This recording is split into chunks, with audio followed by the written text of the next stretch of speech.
બહુ લોકો કહે છે મને કે સાહેબ તમે ભગવદ્ ગીતા વિશે વાત કરો છો, પણ ભગવદ્ ગીતા તો મહાભારતનો ટાઈમ તો બહુ સારો ટાઈમ હતો. ઇટ વોઝ સચ અ ગુડ ટાઈમ. હવે અત્યારનો તો કળિયુગ છે, હવે અહીંયા ભગવદ્ ગીતા ક્યાં? મારા ભાઈઓ અને બહેનો, no time is good time, no time is bad time. એ વખતનો સમય પણ એટલો જ ખરાબ હતો જેટલો આપણો છે. નહીં તો વિચાર તો કરો, ફર્સ્ટ ફેમિલી, હસ્તિનાપુરનું એક કુળવાન ક્ષત્રિય, એટલા મજબૂત પરિવારમાં જેની ટ્રેડિશન ભીષ્મ પિતામહે ઘડી હોય, એવા કુટુંબમાં પુત્રવધૂને વાળ પકડીને ખેંચી અને સભામાં લાવીને એના વસ્ત્રાહરણની માગણી કરે, એ કોઈ સારો સમય કહેવાય? તો ખરાબ સમય હતો. એટલે અર્જુને કહ્યું કે હું આ બધાને મારું, આ તો બધા પૂજ્ય છે. એટલે કે ના, તારે એને મારી જ નાખવા પડશે, નહીં તો આવતીકાલે આ દેશમાં સ્ત્રીઓ સલામત નહીં રહે આ પૃથ્વી ઉપર. આ લોકોએ સ્ત્રીઓનું અપમાન, એક સ્ત્રીનું અપમાન થયું હતું ત્યારે મૌન રહ્યા હતા. They should be killed, they should be punished. એમને છોડાય નહીં, એ ગમે તેવા મોટા હોય. ચમરબંધી શબ્દ આપણે બહુ સહેલાઈથી વાપરીએ છીએ, પણ કૃષ્ણે બરાબર એને કહ્યું કે આ લોકો દે ડિઝર્વ ટુ બી પનિશ્ડ. ગમે તે માણસ હોય, તમે સ્ખલન થયું તમારું, તો યુ શુડ બી પનિશ્ડ. તમારા કર્મનો તમને બદલો મળવો જ જોઈએ, પનિશમેન્ટ મળવી જ જોઈએ. અને એટલા માટે you have to do it. આવતીકાલની સ્ત્રીઓની રક્ષા માટે પણ આ યુદ્ધ લડાવવું જોઈએ.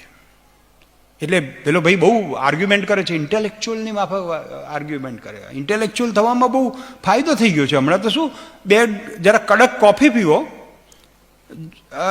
જો સંસ્કારોનો વધારે થોડો અભાવ હોય તો સિગરેટ પીવો, એનાથી વધારે અભાવ હોય તો નરેન્દ્ર મોદીને 2 ગાળ દો, એટલે તમે ઇન્ટેલેક્ચ્યુઅલ. બહુ સહેલું થઈ ગયું છે ઇન્ટેલેક્ચ્યુઅલ. અમે તો બહુ બૌદ્ધિક છીએ. મેં કીધું તમે બૌદ્ધિક નથી, તમે બુદ્ધિજીવી છો. બુદ્ધિજીવી એ વસ્તુ જુદી છે અને બૌદ્ધિક હોવું જુદું છે. એમ રૂપજીવીની હોય છે ને, એમ બુદ્ધિજીવી. આપણે બૌદ્ધિક થવું છે, આપણે ઇન્ટેલેક્ચ્યુઅલ થવું છે. અને એટલા માટે કૃષ્ણની પેલાનું જે કન્ફ્યુઝન છે ને, બહુ ભણેલો માણસ હોય છે ને, એનો આ પ્રોબ્લેમ છે. આજે છોકરાઓને એક વાક્ય બહુ ગમ્યું, એ મને શેર કરવા માંગુ છું. આ દેશને અભણ લોકોએ જેટલું નુકસાન કર્યું છે ને, એના કરતાં વધારે ભણેલાઓએ કર્યું છે. અને એનાથી પણ વધારે ભણેલા અભણોએ કર્યું છે.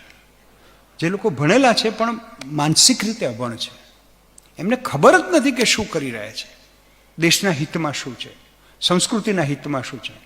હું ટીકા નથી કરતો કોઈની, પણ વિચાર કરજો, બાળકની માસૂમિયતનો ગેરલાભ લઈને આપણે એની ભાષા એની પાસેથી ઝૂંટવી લઈએ છીએ, અંગ્રેજી માધ્યમમાં મૂકી દઈએ છીએ. આપણને એમ છે કે IAS થઈ જાય, અમેરિકા જતો રહે. એવું કશું નથી. મને કોઈ ભાઈ કહેતા હતા કે તમારા ગુજરાતીઓને અંગ્રેજી બહુ નબળું છે. મેં તમારા દેશ, તમારા પ્રાંતમાંથી કોઈ નોબેલ પ્રાઇઝ મળ્યું હોય તો મને લિસ્ટ આપજો. એવું કંઈ હોતું નથી. અને ગુજરાતીઓ 126 દેશમાં છે. કોઈ રાજદૂતે એવી ફરિયાદ નથી કર્યું કે ગુજરાતીના નબળા અંગ્રેજીના લીધે એમની અર્થતંત્રને નુકસાન થયું હોય.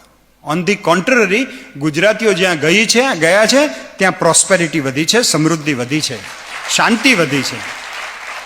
કારણ કે આપણા લોહીમાં વૈષ્ણવજન તો તેને રે કહીએ જે પીડ પર આવી જાણે રે, એ આપણે શીખવાડીએ છીએ. માતૃભાષા મફતમાં મળે છે, પાણીના પૈસા આપવા પડે છે, ગેસના પૈસા આપવા પડે છે. માતૃભાષા આપણને મફત મળે છે, એટલે આપણને એની કિંમત નથી, માતૃભાષાની કિંમત નથી. એટલે આપણા છોકરાને સંસ્કૃત, તમને ખબર નહીં હોય, જેમ જેમ માતૃભાષા તરછોડ છે ને, એમ ભગવદ્ ગીતા પણ તરછોડ છે. એના ગરબામાં એના પગનો થડકો પણ બદલાઈ જશે. તમને ખબર ના પડે એવી રીતે ભાષા તમારા બાળકને તમારાથી, તમારી સંસ્કૃતિથી અલગ કરી રહ્યું છે. એટલે આ તો એક તેજીને ટકોરો મારે મારવો જોઈએ. કારણ કે હું ગુજરાતી ભાષાનો એક પુત્ર છું, મારી ફરજ છે મારી માને બચાવવાની.